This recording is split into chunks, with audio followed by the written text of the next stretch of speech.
On PC and mobiles, I will show you in a few moments how to join Chat Discord server. It's the same method on both PC and mobiles. For this, we will open a browser on your PC or mobile, can be whichever.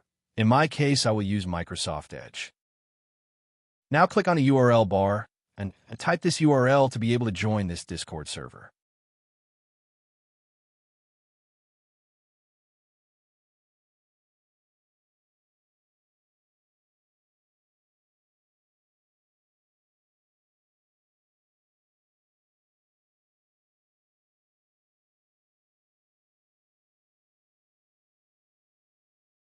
Doing this will automatically start your Discord application if you have it installed.